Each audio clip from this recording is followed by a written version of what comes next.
Alright, hi everyone. I am super sorry I can't be with you today. I know that it is a real loss. But I'll be back Tuesday. That's right. I will not be there Monday as well. So I have prepared for you the next couple days just some lessons that I think will be super easy, pretty independent. We'll be reading with Hazel and Augustus, and I have an audio recording that will read along with you, so I think it'll be okay. But before we get started, since I am at home, I thought it would be really cool to introduce you to some of my roommates. So let me get them. So this is Bean, otherwise known as Black Bean, and she is shaved, but she normally has long hair, and I don't think she likes to be held, but there she is. Say hi! Okay, and these are Ray and Aladdin, my hairless rats. I cannot really tell them apart because they are very similar, but they are brothers. I think this one's Ray, and the other one is Aladdin. So you can kind of see they are very squirmy, but maybe I will bring them into school one day. A lot of people get weirded out about their tails. Those don't really bother me. It's the claws that sometimes hurt, like when they're on your neck, but they don't really mean to hurt you. Let's see if I can get you a zoom in view. Say hi, boys. Yeah, aren't they cute? What if I taught like this all day with the little friends on my shoulder? Okay, say bye. Okay, and now I'll show you a couple of pictures. This is my dad. His name is Howard, and he just turned 70. So imagine if your dad was that old. He didn't have me until he was 40. That's kind of crazy. So this is my dad again, but his two brothers. This is Uncle Larry, who's 80, and my middle uncle, Bruce, who's 75, and then my dad. Actually, at the end of February, I'll be going to visit Uncle Larry in Florida. He lives in Bonito Springs. And this is my cousin, Ellen. And that's me with long hair. She also lives in Chicago, so I'll be visiting her this weekend. And this is my really good friend Jill. Here. Sorry, it's backwards when I'm pointing. She's a little bit younger. She's like 25 or 6, but she is a banker. She works for PNC in Chicago, so I'll be visiting her as well. Okay, that's a little bit about me. Let us go ahead and get started. So we are going to be reading chapter 4 from your new favorite novel, Fault in Our Stars. We're on page 48. And how I want to do this is I'm going to actually play the audiobook so you can listen to a professional read. And then I will have it stop, and you get to answer some questions along the way, and then eventually the recording will end and you'll just finish the chapter on your own. You will take the quiz just like you would on Power School. I'll make sure that whoever is watching you has the proper code to give to you, and yeah, and then that'll be it. So hopefully this recording works and that the technology is going okay, and we will have a good English class. So I'll give you a second. Make sure you are on page 48 with chapter 4. And follow along as the recording reads to you.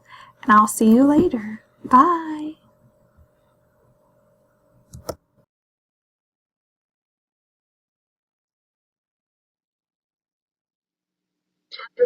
Chapter 4. I went to bed a little early that night, changing into boy boxers and a t-shirt before crawling under the covers of my bed, which was queen-size and pillow-topped and one of my favorite places in the world. And then I started reading An Imperial Affliction for the millionth time. AIA is about this girl named Anna, who narrates the story, and her one-eyed mom, who is a professional gardener obsessed with tulips, And they have a normal lower middle class life in a little Central California town until Anna gets this rare blood cancer. But it's not a cancer book, because cancer books suck. Like, in cancer books, the cancer person starts a charity that raises money to fight cancer, right? And this commitment to charity reminds the cancer person of the essential goodness of humanity and makes him or her feel loved and encouraged because she or he will leave a cancer-curing legacy. But in AIA, Anna decides that being a person with cancer who starts a cancer charity is a bit narcissistic. So she starts a charity called the Anna Foundation for People with Cancer Who Want to Cure Cholera. Also, Anna is honest about all of it in a way no one else really is. Throughout the book, she refers to herself as the side effect, which is just totally correct. Cancer kids are essentially side effects of the relentless mutation that made the diversity of life on Earth possible. So as the story goes on, she gets sicker, the treatments and disease racing to kill her, and her mom falls in love with this Dutch tulip trader Anna calls the Dutch Tulip Man. The Dutch Tulip Man has lots of money and very eccentric ideas about how to treat cancer, but Anna thinks this guy might be a con man and possibly not even Dutch. And then just as the possibly Dutch guy and her mom are about to get married and Anna is about to start this crazy new treatment regimen involving wheatgrass and low doses of arsenic, the book ends right in the middle of a... I know it's a very literary decision and everything, and probably part of the reason I love the book so much. But there is something to recommend a story that ends. And if it can't end, then it should at least continue into perpetuity like the adventures of Staff Sergeant Max Mayhem's platoon.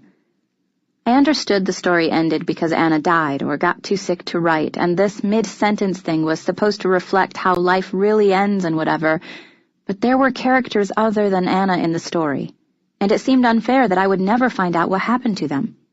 I'd written, care of his publisher, a dozen letters to Peter Van Houten, each asking for some answers about what happens after the end of the story, whether the Dutch Tulip Man is a con man, whether Anna's mother ends up married to him, what happens to Anna's stupid hamster, which her mom hates, whether Anna's friends graduate from high school, all that stuff. But he'd never responded to any of my letters. Pause the recording and answer question number 1.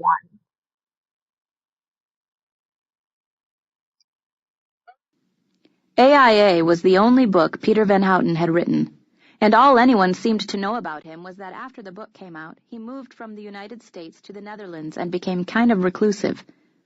I imagined that he was working on a sequel set in the Netherlands. Maybe Anna's mom and the Dutch Tulip Man end up moving there and trying to start a new life. But it had been 10 years since An Imperial Affliction came out, and Van Houten hadn't published so much as a blog post. I couldn't wait forever.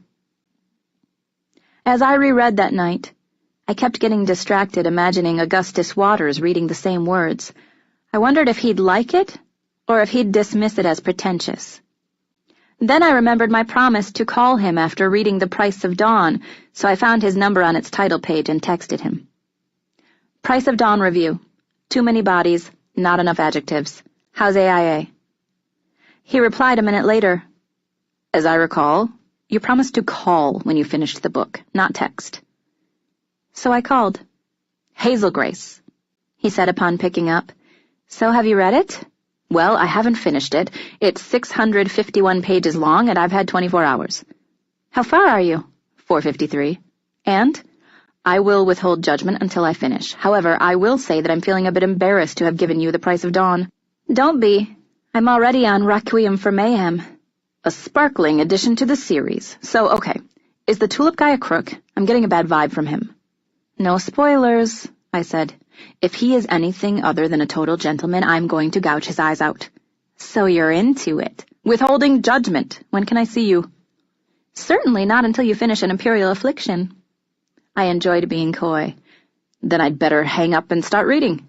You'd better, I said. And the line clicked dead without another word. Flirting was new to me, but I liked it. Please pause the recording and answer question number 2.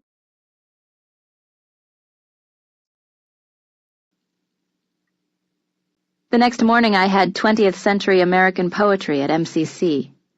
This old woman gave a lecture wherein she managed to talk for 90 minutes about Sylvia Plath without ever once quoting a single word of Sylvia Plath. When I got out of class, Mom was idling at the curb in front of the building. "Did you just wait here the entire time?" I asked as she hurried around to help me haul my cart and tank into the car. "No, I picked up the dry cleaning and went to the post office.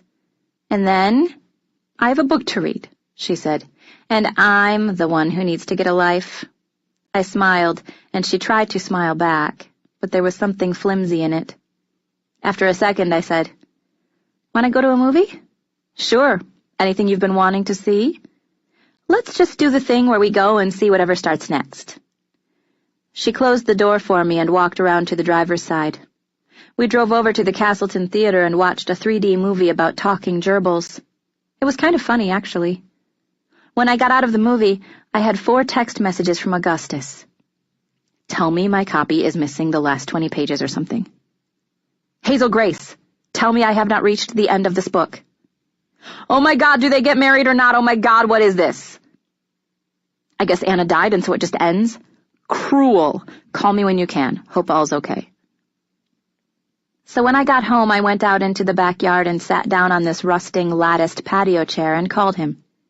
It was a cloudy day, typical Indiana, the kind of weather that boxes you in. Our little backyard was dominated by my childhood swing set, which was looking pretty waterlogged and pathetic. Augustus picked up on the 3rd ring.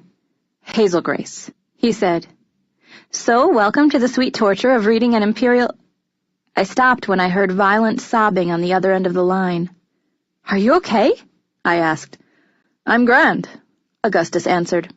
"I am, however, with Isaac, who seems to be decompensating." More wailing, like the death cries of some injured animal. Gus turned his attention to Isaac. Dude, does support group Hazel make this better or worse? Isaac, focus on me." After a minute, Gus said to me, "Can you meet us at my house in, say, 20 minutes? "Sure," I said, and hung up. Pause the recording and answer question number 3.